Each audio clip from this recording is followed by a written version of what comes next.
علی علی حق ہے، علی حق ہے، علی حق ہے، علی علی جدھر حق ہے ادھر مولا، جدھر حق ہے ادھر مولا، جدھر مولا ادھر حق۔ انسان فطری طور پر اچھائیوں کو دیکھ کر حتیٰ برائیوں کو دیکھ کر اپنا رہا ہوتا ہے، برائیوں کو اثر لے رہا ہوتا ہے، اور اس کی زندگی پر ماحول کا اثر پڑ رہا ہوتا ہے۔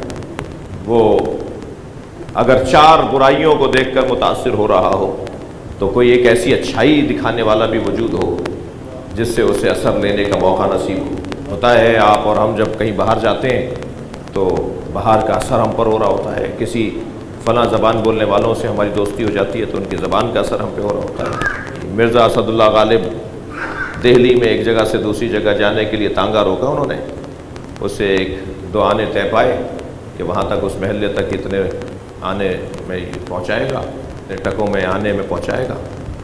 آدھے رستے میں تانگے سے اترائے، کہنے لگے بھائی میں نہیں جا رہا۔ انہوں نے کہا جی ابھی تو کیا بات ہے، کیا ناراضگی؟ کہنا نہیں، میری وہاں تک اردو خراب ہو جائے گی۔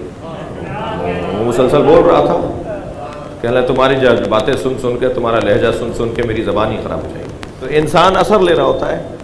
اور خود میں مفتی عنایت علی شاہ صاحب ملتان میں مقیم تھے، ویسے وہ خیر پور ریاست کے مفتی اعظم تھے پاکستان بننے سے پہلے، پاکستان بننے کے بعد بھی 56 تک ریاست رہی، اور تو وہ مفتی تھے وہاں کے، تو ان کا لہجہ سرائیکی لہجہ تھا۔ تو 2 مہینے تک میں مفتی صاحب کے ساتھ رہا تو میرے اردو لہجہ بھی سرائیکی لہجہ ہو گیا تھا۔ بہت دن بعد سنبھال پایا میں اپنے آپ کو کہ یہ میں کیا کر رہا ہوں۔ اثر ہوتا ہے۔ اچھا میری اور آپ کی کیا حیثیت ہے؟ علامہ اقبال خود کہہ رہے ہیں، خیرہ نہ کر سکی مجھے دانش فرہنگ، سرما ہے میری آنکھ کا خاک مدینہ و نجف۔ مجھے مغرب کی جو فضائیں تھیں نا وہ مجھے متاثر نہیں کر سکیں، اس لیے کہ میں نے مدینہ اور نجف کا سرما لگایا ہوا ہے۔ صلوات پڑھ رہا محمد وآلہ۔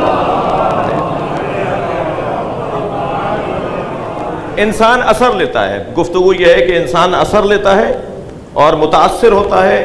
اسی لیے ہم اپنے بچوں کو فلاں اسکول میں داخل کرواؤ، فلاں جگہ نہ جاؤ بیٹا، فلاں سے نہ ملنا بیٹا، ان سے دوستی نہ کرنا، اس علاقے میں نہ جانا، ان کے ساتھ نہ۔ کیوں؟ اس لیے کہ ہم سمجھ رہے ہوتے ہیں کہ یہ ہمارا بچہ ان سے اثر لے گا جو منفی اثر ہے۔ اور اگر اچھے دوستوں میں، پڑھے لکھے دوستوں میں، خاندانی لوگوں میں، با مہذب لوگوں میں ہمارے بچے جا کے بیٹھیں یا ان سے دوستی ہو تو ہمیں اطمینان ہوتا ہے کہ ہاں یہ اس کے اوپر اس کا اچھا اثر ہوگا۔ تو انسان ہے وہ متاثر ہوتا ہے۔ 2 گھنٹے تک اگر میں گلاب بیچنے والے کے دکے پہ بیٹھ کے آؤں جو 4 گھنٹے تک میرے اندر سے گلاب کی خوشبو آئے گی، یہ تو ہونا ہے۔ جو 70 سال سے حسین حسین کر رہا ہو اس میں حسینیت کی خوشبو کیسے نہیں آئے گی؟ خود بخود نتیجے نکلتے ہیں بعض چیزوں کے۔ بعض لوگ کہتے ہیں کہ جی یہ شیعہ حضرات روتے بہت ہیں، جی ان کے بڑے بڑے پڑھے لکھے لوگ بھی خاص طور پہ محرم میں تو ان کو رو رہے ہوتے ہیں بیٹھے ہوئے۔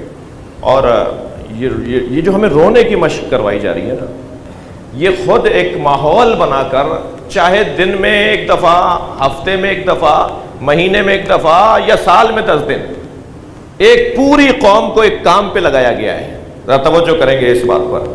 پوری شیعہ قوم کو خاص طور پر، اور عام طور پہ غیر شیعہ بھی ایسا کرتے ہیں جو روتے ہیں عزاداری میں، پوری قوم کو ایک کام پہ لگایا گیا ہے، رونے کا کام۔ یہ جو رونے کا کام ہے نا، ہمارے بعض ذرا جدید فکر کے دوست کہتے ہیں رونا مطلب نہیں ہے، میں کہتا ہوں رونا مطلب ہے۔ یہ جو پوری قوم کو رونے پہ لگایا ہے، اس کا فلسفہ یہ ہے کہ جن کے دل نرم ہو جاتے ہیں وہ کسی کا دل دکھاتے نہیں ہیں۔ آپ تجزیہ کر لیجئے، میں دعوے سے بات کر سکتا ہوں، مزاجن دعویٰ گزار نہیں ہوں، لیکن آپ تجزیہ کر لیے، پوری دنیا میں سب سے اچھی تصویر مسلمانوں میں، سب سے اچھی تصویر عزاداروں کی ہے۔ میں خود ایک ایئرپورٹ پر اترا، انگریزوں کے ہاں گیا، اسی حلیے میں رہتا ہوں، یہ کہ ہماری ریاضت ہے، یہ کہ ہمارا ماتم ہے، اس کی تکلیفیں ثواب کی خاطر لے رہا ہوتا ہوں۔ تو انگریز گزرے، کہنے لگے یہ آپ نے کیا پہنا ہوا ہے؟ یہ لباس ہمارا انہیں اچھا سا لگا، کچھ لگا عجیب علیحدہ سا لگا کچھ۔ کہنے لگے یہ کیا پہنا ہوا ہے؟ میں نے کہا جی مسلم اسکالرس کا لباس ہے یہ۔ وہ خاتون تھی، کہنے لگی کہ پروفٹ محمد کے گھر والوں کو مانتے ہیں یا دوستوں کو؟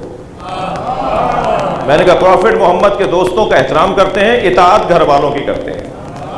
تو وہ آپس میں کہنے لگے وہ جو اہل بیت کے ماننے والے ہیں نا وہ اچھے مسلمان ہیں، وہ گلا نہیں کاٹتے، وہ پھٹتے نہیں ہیں جا کر، وہ دہشت گردی کے کاموں میں نہیں ہیں۔ یہ دنیا بول رہی ہے آج آپ کو۔ میرے سنی بھائی جو مجلس میں بیٹھے ہیں، دعوت فکر دے رہا ہوں انہیں۔ کوئی تعصب کی بات نہیں کر رہا، میں آپ کی برائی نہیں کر رہا، اپنی اچھائی کرنے کا تو حق رکھتا ہوں۔ صلوات پڑھ لے رہا محمد و آل محمد۔ پوری دنیا میں ری بورن اہل بیت کے نام سے www ری بورن اہل بیت کے نام سے آپ سائٹ جا کے دیکھیے، 700 سے زیادہ غیر مسلم جو شیعہ ہوئے ہیں انہوں نے اپنے شیعہ ہونے کا سبب لکھا ہے کہ ہم شیعہ کیوں ہوئے ہیں۔ وہی جا کے اگر پڑھ لیتا ہے نا کوئی تو وہ 700 سے 702 ہو جاتے ہیں، پھر 700 سے 710 ہو جاتے ہیں، مسلسل پڑھ رہے ہیں ان کو سن سن کے، اور اس میں زیادہ تر نے ہمارے رسم و رواج کے اوپر کہا ہے کہ ان کے رسم و رواج انہیں انسان بنانے کے لیے بہت ضروری ہے۔ ان کے رسم و رواج جو ہیں شیعہ برادری کے، وہ ان کو اچھا انسان بنانے کی مشق ہے۔ تو انسان اثر لیتا ہے ماحول کا، اور جتنا اچھا ماحول اسے ملے گا بعض چیزیں خود بخود آتی چلی جائیں گی۔ یعنی کیسے ممکن ہے کوئی حضرت عباس کی وفا پر تو روتا ہو کہ انہوں نے وفا کی اور ہاتھ کٹوا لیے، جی اپنے بازو کا قلم کروا لیے۔ وفا ایسی تھی کہ انہوں نے پیاسے رہ کر اپنی شہادت قبول کر لی، مگر پانی ہونے کے باوجود پانی نہیں پیا، کیونکہ مولا پیاسے ہیں، کیونکہ جن کے لیے پانی لینے آئے تھے وہ تو پیاسے ہیں۔ کہا جی انہیں ملا تو یہ تو پی گئے پانی، اور جن کے لیے پانی لینے آئے تھے وہ پیاسے ہی رہ گئے۔ یہ وفا کا تقاضا یہ تھا کہ میں انہیں پانی پلاؤں جنہوں نے مجھے پانی لینے بھیجا ہے، میں انہیں پانی پہلے پلاؤں جنہوں نے مجھے پانی پلانے بھیجا ہے۔ یہ ایسے با وفا کے اوپر رونے والے بے وفا کیسے ہو سکتے ہیں؟ جوان اپنے مولا کے امر سے اگر متفق ہے، اپنے بڑے کے امر سے اور اپنے بڑے کے ہدف سے متفق ہے، تو اپنے بڑے سے بے وفا کیسے ہو سکتا ہے؟ یہ خود بخود ہمارے اوپر ایک اس کا اثر ہے۔ صرف ایک اور بات کی طرف، مضمون یہ نہیں تھا، عاجزی انکساری، سب سے عمدہ باتیں اگر آپ لسٹ بنائیں گے نا کہ عزاداری کے نتیجے کیا ہیں، عزاداری کے نتیجوں میں ایک نتیجہ عاجزی ہے۔ میں اور آپ اس فرش کے اوپر اپنے آفس میں نہیں بیٹھیں گے، کسی شادی میں جائیں گے تو اس فرش پہ نہیں بیٹھیں گے، مگر یہ فرش کسی شادی کا نہیں ہے، امام بارگاہ کا ہے۔ یہاں ہم اس کی ڈسٹ کو بھی نہیں دیکھ رہے، اس کی مٹی کو بھی نہیں دیکھ رہے، یہاں ہماری توجہ ہی نہیں ہے اس کے اوپر کہ ہم کہاں بیٹھے ہوئے ہیں۔ یہ تو بہت اچھا فرش ہے، میں جیسی جگہ مجلس پڑھتا ہوں کہ مٹی میں اٹا ہوا ہوتا ہے، پتہ نہیں کیا کیا اس کے اوپر لگا ہوا ہوتا ہے، لیکن لوگوں کو اس سے غرض نہیں ہے کہ ہم بیٹھے ہوئے کہاں ہیں۔ 2 کروڑ کی گاڑی سے اتر کر آتا ہے اور زمین پر بیٹھ جاتا ہے، اس سے اچھی اور تربیت کیا ہوگی؟ ہم سب جوتیاں اتار کر باہر آئیں یا نہیں؟ کوئی بھی مجلس میں جوتیاں پہنے نہیں بیٹھا۔ اس ماحول کا اثر دیکھیے آپ، مجلس کا نتیجہ دیکھیے، عزاداری کا اثر دیکھیے، سب ہم جوتیاں اتار کے باہر آئیں، اور مولا علی نے جوتیوں کا نام دنیا رکھا ہے۔ ہم اپنی دنیا چھوڑ کر امام بارگاہ میں آتے ہیں۔